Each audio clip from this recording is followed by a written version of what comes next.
Hello student, question number 6 जैसे हम लोग को दिया हुआ है, यदि बिंदु 1, 2, 4, y, x, 6 और 3, 5 इसी क्रम में लेने पर एक समांतर चतुर्भुज के शीर्ष हो तो x और y ज्ञात कीजिए।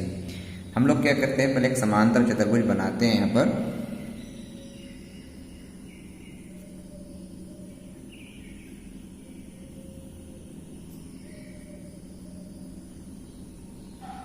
देखिए, इसे हम लोग कहते हैं ए बिंदु, इसे कहते हैं बी, इसे सी, इसे डी। समांतर चतुर्भुज के लिए हम लोग जानते हैं कि आमने सामने की भुजाएं समांतर होती है और बराबर भी होती है। ठीक है, तो ए बिंदु का निर्देशांक जैसे क्वेश्चन में है 1, 2 हम लोग मान लिया 1, 2। बी का निर्देशांक को 4, y और सी के निर्देशांक x, 6, डी के लिए 3, 5। ठीक है, देखो हम लोग अगर इनके प्रॉपर्टीज हम लोग सुने हैं कि आमने सामने की भुजाएं बराबर, किसकी, समांतर चतुर्भुज के आमने सामने की भुजाएं बराबर होती है। लेकिन हम लोग अगर AD का दूरी और BC की दूरी को बराबर कह के आगे बढ़े अगर, तो हम लोग x और y को निकालने में सक्षम नहीं हो पाएंगे। ठीक है, तो इसीलिए हम लोग साइड के हिसाब से नहीं जा करके एक प्रॉपर्टीज समांतर चतुर्भुज का एक ये भी है कि इनके विकर्ण यानी AC और BD जो है क्या होता है, समद्वि भाजक होता है। दोनों विकर्ण आपस में क्या करते हैं, दो बराबर भाग में बांटने का काम करता है। ठीक है, तो हम लोग यहाँ पर कह सकते हैं कि समांतर चतुर्भुज के विकर्ण क्या होते हैं, आपस में समद्वि भाजक होते हैं। क्योंकि समांतर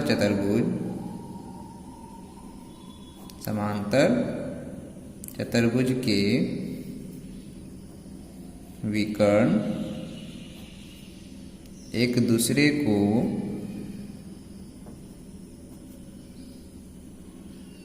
समद्वि भाजित करता है,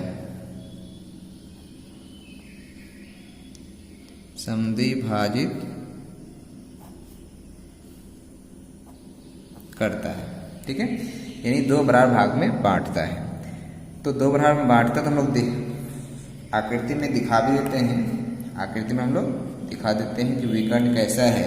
जैसे कि हम लोग यहाँ पर कह सकते हैं कि ये एक विकर्ण है AC और BD। ठीक है, तो ये बिंदु जो है, इस बिंदु पर यानी हम लोग इस बिंदु को कह सकते हैं कि वो बिंदु O है। ठीक है, तो यहाँ पर हम लोग जानते क्या हैं कि बिंदु O से A की दूरी और O से C की दूरी बराबर होता है, यानी ये इसके बराबर होता है, और OB OD के बराबर होता है। ठीक है, यानी ये दूरियां जो है OA इज इक्वल होगा OC और OB इज इक्वल होगा OD। ठीक है, तो हम लोग यहाँ पर अब ये कह सकते हैं कि बिंदु O जो है विकर्ण AC और BD का मध्य बिंदु है। ठीक है, हम लोग कह सकते हैं, इसीलिए बिंदु O, इसलिए बिंदु O विकर्ण AC तथा विकर्ण BD का मध्य बिंदु है। ठीक है, मध्य बिंदु है।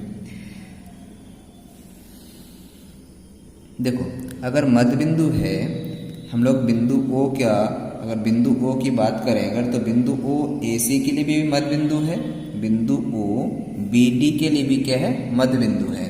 तो हम लोग क्या करते हैं, AC के लिए बिंदु O का निर्देशांक निकालते हैं। तो AC के लिए बिंदु O क्या है, मध्य बिंदु है। तो लिखते हैं हम लोग यहाँ पर AC में या AC का मध्य बिंदु, AC का मध्य बिंदु O का निर्देशांक ओ का निर्देशांक यानी ये ओ क्या है, मध्य बिंदु है। तो मध्य बिंदु का निर्देशांक का फार्मूला हम लोग पढ़े थे x1 plus x2 divided by 2 comma y1 plus y2 divided by 2, ये हम लोग फार्मूला पढ़े हैं, ठीक है। तो देखो x1 किसका, AC में हम लोग इसे अगर x1 कहेंगे तो ये हमारा हो जाएगा x2, ये हमारा y1, तो ये हमारा y2। तो x1 का वैल्यू हमारा है 1 प्लस x2 हमारा हो जाएगा x डिवाइडेड बाई 2 कॉमा फिर y1 का वैल्यू हम लोग का 2 और y2 का वैल्यू हमारा 6 डिवाइडेड बाई 2, ठीक है। आगे बढ़ते हम लोग, ये तो सॉल्यूशन होगा नहीं, 1 प्लस एक्स रह ही जाएगा, 1 plus x divided by 2 comma ये दोनों मिलके हो जाएगा 8 बाई 2, ठीक है। 8 बाई 2 को हम लोग काट सकते हो, तो शॉर्ट में हम लोग कहेंगे 1 plus x divided by 2 comma y 8 by 2 जो है 8 बाई 2 को हम लोग कहेंगे 4 काटने पर, ठीक है।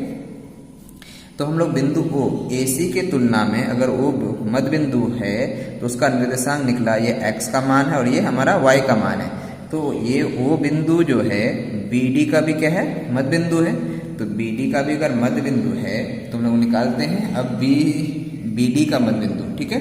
क्या लिखेंगे हम लोग अब, BD का मध्य बिंदु। अब BD का मध्य बिंदु O का निर्देशांक, ठीक है। तो O का निर्देशांक जैसे कि फॉर्मूला इसी को इस्तेमाल करेंगे और x1 x2 यहाँ बदल जाएगा। जैसे B और D की बात कर रहे हो तो हम लोग यहाँ पर x1 x2 y1 y2, तो हम लोग x1 के लिए फॉर्मूला यहाँ है, x1 के लिए 4 लिखेंगे प्लस x2 के लिए 3 लिखेंगे और फार्मूले का 2, ठीक है। फार्मूले का 2 लिख दिए कॉमा अब y के लिए y1 का वैल्यू है y प्लस y2 का वैल्यू है 5 डिवाइडेड बाई फार्मूले का 2, ठीक है। ये मध्य बिंदु का फार्मूला है और हम लोग BD का मध्य बिंदु O के बारे में बात कर रहे हैं, यानी O का निर्देशांक निकालना चाह रहे हैं हम लोग, ठीक है। तो हम लोग यहाँ निकाल रहे हैं। अब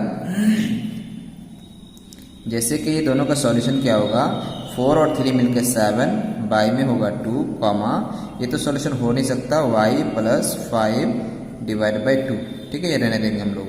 तो देखो ये हमारा बिंदु O का निर्देशांक जो निकाले हम लोग, ये हमारा x का मान है और ये हमारा y का मान है। और वो बिंदु जो है, बिंदु O कहीं एक जगह निश्चित जगह में है, तो बिंदु O का निर्देशांक चाहे इधर से आएंगे और या इधर से आएंगे, दोनों तरफ से उसका निर्देशांक क्या होगा, सेम होगा। तो हम लोग कह सकते हैं कि ये वैल्यू जो है x का है और ये जो वैल्यू है ये किसका है, y का है। यहाँ पर आते हैं हम लोग कहेंगे क्या कि यहाँ पर 1 plus x is equal 1 plus x divided by 2 is equal क्या होगा 7 बाई 2, क्योंकि ये भी x का मान है, ये भी x का मान है। ये AC का मध्य बिंदु O का निर्देशांक और यहाँ पर BD का मध्य बिंदु O का निर्देशांक। तो ये मध्य बिंदु O जो है O का निर्देशांक सेम होगा, चाहे इस लकीर में बात करें यानी इस विकर्ण में बात करें या इस विकर्ण में बात करें, तो O का निर्देशांक क्या होगा, सेम होगा। इसीलिए हम लोग कह रहे हैं कि ये जो दिखाई दे रहा है ये भी x का ही मान है और ये जो दिखाई दे रहा है ये हमारा y का मान है। तो हम लोग कहेंगे 1 plus x by 2 is equal लिखेंगे क्या 7 बाई 2, ठीक है। उसके बाद हम लोग क्या कहेंगे 4, या इसको हम लोग ऐसे कह देते हैं y plus 5 by 2 is equal 4। यहाँ लिखने में आप लोग कंफ्यूज हो रहे हो कि आखिर ये कैसे कह रहे हैं। हम लोग कह रहे हैं कि बिंदु O का निर्देशांक ये भी है ना, ये बिंदु O का निर्देशांक है, ये भी तो बिंदु O का ही निर्देशांक है। तो O का निर्देशांक अगर है तो ये x का मान है और ये y का मान है, यानी ये वैल्यू इसके बराबर होगा और ये वैल्यू इसके बराबर होगा। तो इन्हीं को इनके बराबर कह रहे हैं, इसको इसके बराबर कह रहे हैं, वही बात हम यहाँ लिख रहे हैं, ठीक है। तो 1 plus x by 2 is equal 7 by 2, चाहे इसको पहले लिखो बाद में इसको लिखो या इसको पहले लिखो बाद में इसको लिखो। हम लोग जानते हैं कि वेरिएबल वाले टर्म को पहले लिखते हैं, इसीलिए इसको पहले लिखा गया बाद में इसे, फिर इसके लिए हम लोग क्या किए, पहले इसको लिखे बाद में इसको लिखे। देखिए दोनों का नीचे में 2 है, दोनों कैंसिल हो जाएगा। यहाँ बचा हमारे पास 1 प्लस एक्स इज इक्वल 7 ठीक है। और हमारे पास यहाँ देखो इसके नीचे 1 छुपा हुआ है, तो क्रॉस मल्टीप्लाई कर लेंगे, इसको इससे गुना करने पर y प्लस 5 और ये हमारा 2 जो है इससे गुना हो जाएगा, 4 2 8 हो जाएगा, ठीक है। ये 1 को इधर ले चले जाएंगे, है ना। हम लोग सेपरेटली इसी को पहले सॉल्यूशन कर सकते हैं, इसी को पहले सॉल्यूशन करने के बाद में इसको भी सॉल्यूशन करेंगे, ठीक है। तो ऐसा करते हैं, फिर इसी को आगे बढ़ते हैं। तो यहाँ लिखेंगे x इज इक्वल 7, ये 1 उस पार जाएगा -1, ठीक है। तो x इज इक्वल क्या हो गया 6, x का मान 6 निकल गया। जैसे यहाँ पर x का मान निकालने बोला जा रहा था, ये x का वैल्यू मिल गया। अब हम लोग यहाँ पर आते हैं, तो y इज इक्वल 8, ये हमारा 5 उस पर लेंगे तो -5, तो क्या हो जाएगा यहाँ पर y इज इक्वल 3। तो हम लोग कह सकते हैं अतः x is equal 6 then y is equal 3, ये दोनों हमारा क्या हुआ आंसर हो गया। तो वेरी सिंपल क्वेश्चन था, लेकिन थोड़ा सा नया तरीके से बनाया गया है। इस क्वेश्चन को हमने साइड के हिसाब से बना सकते हैं, ठीक है, क्योंकि AD समांतर चतुर्भुज का BC के बराबर, क्योंकि आमने सामने की भुजाएं बराबर होती है, तो बराबर AD का दूरी BC के दूरी के बराबर होगा। तो उस उधर अगर दूरी को बराबर करके आगे बढ़े अगर तब भी बनेगा, लेकिन डबल वेरिएबल है, उससे फिर हम लोग को काफी लेंदी प्रोसेस जाना पड़ेगा। इसीलिए हम लोग शॉर्ट में क्या कहे कि बिंदु O जो है दोनों विकर्ण के लिए मध्य बिंदु है। तो मध्य बिंदु का फॉर्मूला हम लोग को पता था, आगे बढ़े, आंसर हम लोग का आ गया, ठीक है। वेरी सिंपल क्वेश्चन था, हम उम्मीद कर रहे हैं कि आप लोगों को समझ में आ गया होगा।